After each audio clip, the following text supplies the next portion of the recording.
Delhi, and there are over 1,000 students here who want to ask Sundar Pichai different questions. But there's one thing that they all want to say together, and that is... Welcome to SRCC!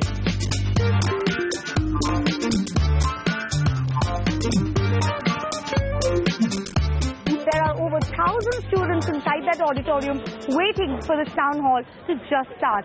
This is after his first day in New Delhi, where he made some key announcements about connecting 400 railways with Wi-Fi, and also he met the telecom minister to discuss Google's ambitious project Loon. So let's take you straight to where all the action is happening.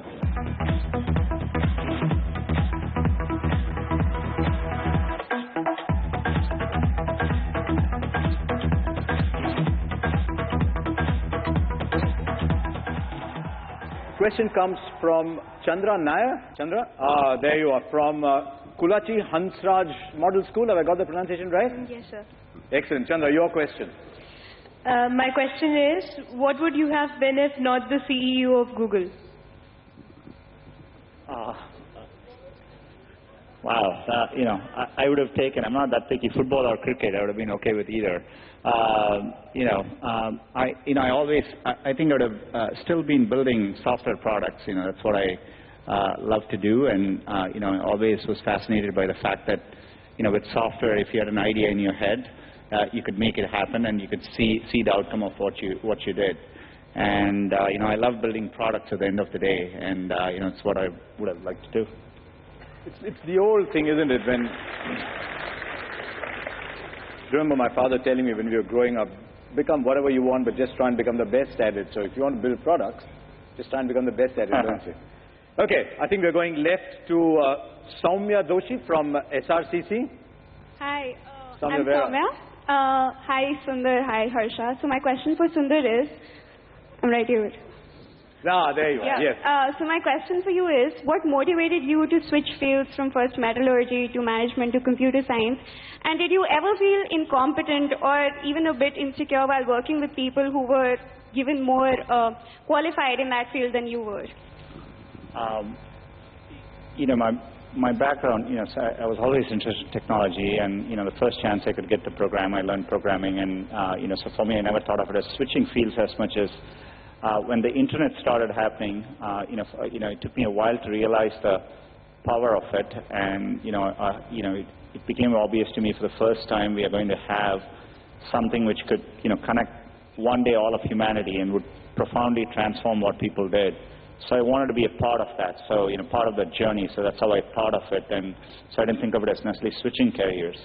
To answer your second question, absolutely, I would actually encourage all of you. If at some point in your life, you have to work with people where you feel a bit insecure, right? That's essential, because that means you're working with people who are better than you and who are pushing you, right? And so I always encourage, if you actually feel very secure in what you do, that means you're doing something comfortable and you're not pushing yourself. And so there are many times I felt working with people in a group, am I doing enough? These people seem much better than me, and I think that's an inherent part of learning.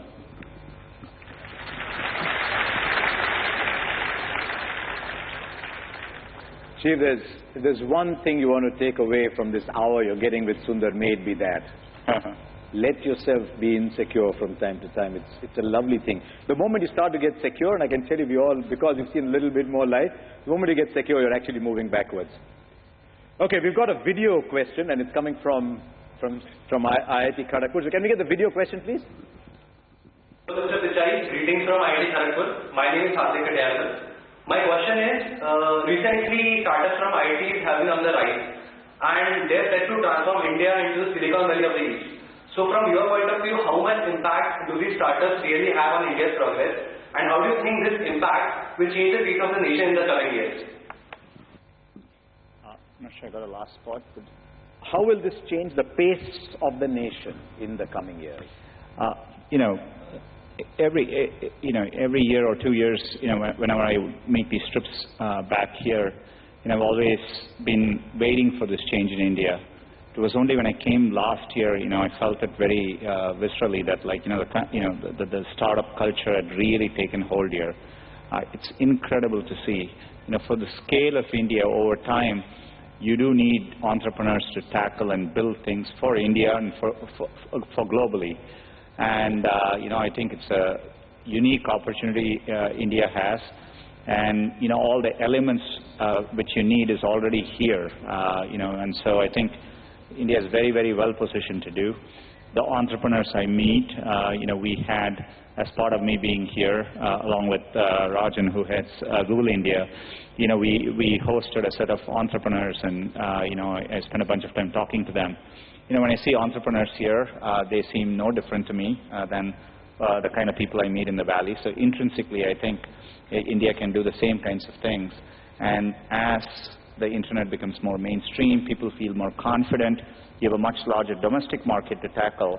That will give you the confidence to tackle not just the local market, but global problems as well. So I think we're very well positioned. Would it be fair to say that the number of entrepreneurs in a system is almost a measure of the confidence of a generation? Yeah, I mean, the one good thing about India is I think, there's always been, whenever in India I used to walk around and go to some remote corner and find a tea stall, I always felt there is an entrepreneur there somewhere who saw that opportunity. So I think that streak has always existed.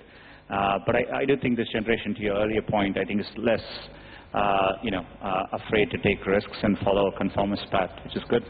Excellent. I hope this realized somewhere that the generation before allowed them to do that. But okay, let's go to Shreya Goswami. Shreya, there you are. From Purnima University, are you? Yeah. Okay. Yeah. Hi, Sundar, and hi, Harsha. Yeah, I just want to ask that there are a large number of developers who are students and developing quality apps, and they have startups as well. So how Google is planning to help them or support them apart from GBG or GDG groups? Developers are, I think, the bloodline of software, right? I mean, like, the more developers you have, you'll have more ideas and problems getting solved. India is, uniquely positioned. There's tremendous interest in software development compared to most countries in the world. One of the things which we announced, as part of me coming here, is we have a new program underway we are investing now. We plan to do this over the next 3 years to train 2 million new Android developers. And we are doing that in partnership with 30 universities. And so I'm incredibly excited by that. And, because for me, getting that many developers out there in the workforce, some of them will be entrepreneurs and will go on to solve many new things. A lot of these people are from Delhi, maybe they're from around here, but I think you'll find that the real fever will actually come from outside the metros. I mean, I'm not saying these people don't have the fever, but it's fantastic to see how India has grown into the smaller towns. And it's grown largely because people like Google have made information available to them. So Google has almost democratized society to that extent. Exciting here. Okay, we've now we've got a teacher. This way. Malini Narayanan. From Army Public School, Shankar Vihar? Yeah. Morning. Sorry, I turned back this way. There you are, ma'am. Yeah. A special moment to interact with you. Must also tell you that we have over 200, 300 school students here, and I head the Army Public School. I'm the principal.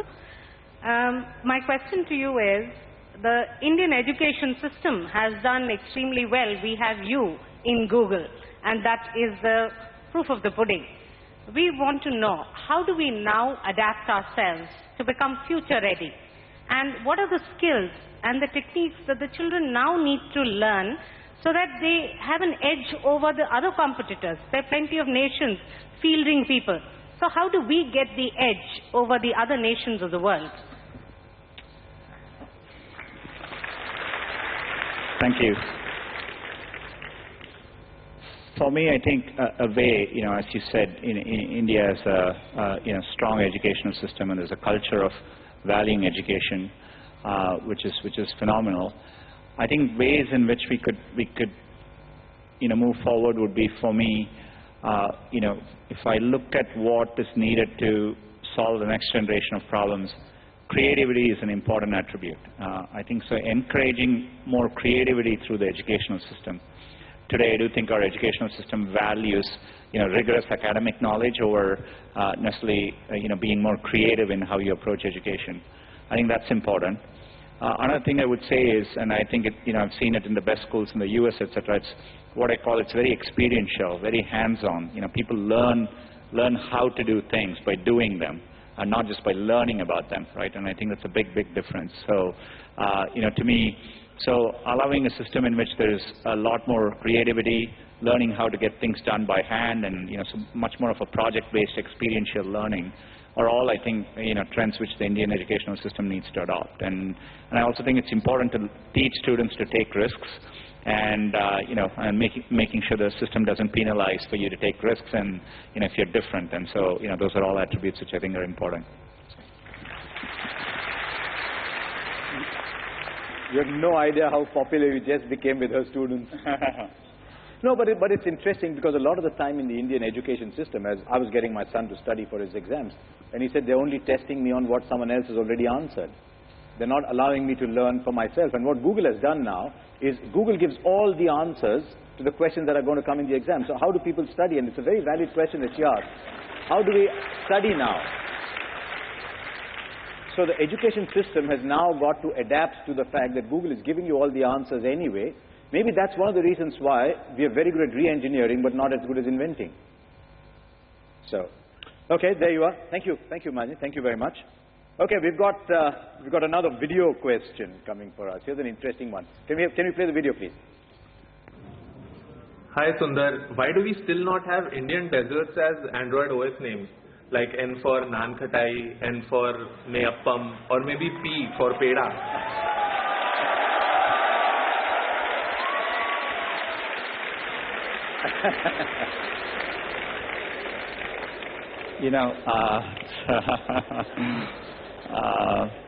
When I meet my mom, I'll ask her for suggestions, and but maybe what I'll do next time is when we are working on the next release of Android N, maybe we will do an online poll on what the name should be, and if all Indians vote,